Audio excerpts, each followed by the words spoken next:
Okay, nampak sini dulu. Okay, nampak? Nampak? See? You dab-dab je. Tak payah pop, tak payah. Dia lembut je sebab dia punya coverage memang bagus gila. So, you dab-dab je. Dia nampak? Dia terus cantik gila. Nampak? Kebanyakan cushion kalau you perasan bila pakai muka jadi putih sangat dan dia nampak oily. Yang ni you biarkan. You biarkan seminit, you tengok dia kering, you tak pakai bedak pun dia nampak cantik. Okay? You tak pakai bedak pun dia nampak cantik. Nampak? Ini saya pakai sebelah saja. Saya pakai sebelah saja. Nampak? Nampak you all memang sangat-sangat cantik Okay, sangat-sangat cantik. Okay, tengok.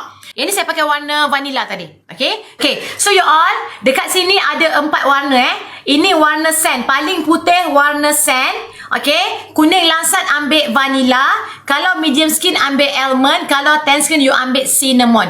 So kita ada 4 warna. Okay. Kita ada 4 warna. Ada 4 warna. Okay. So atas ni sekali paling putih adalah warna sand. Vanilla untuk kulit langsat. Almond kulit medium. Macam Dewi kan dia medium. Nampak? Bila dia medium, dia cantik. Dewi ni kulit medium. So, medium ni sesuai dengan dia. Mama tadi sand. Okay? So, yang ni you all adalah kulit warna cinnamon. Okay? So, bila you pakai ni, you akan nampak Yang ni tak pakai tau.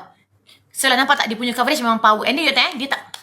Yang ni tak pakai bedak Nampak? Wallahi. Hanya pakai cushion je. Nampak? Tak melekat pun. Biasa cushion kalau you tak pakai bedak, dia akan macam melekat-lekit kan. Ni tak. Dia terus kering dekat muka. Okay. And yang kedua, dia ada sunscreen. Dia ada SPF 35. Yang ni cepat-cepat bayar Harga ni you all. Yang ni sementara stok kita masih ada. Sementara stok kita masih ada. Kita bagi cushion ni harga terpelanting. Kalau habis sayang. Okay.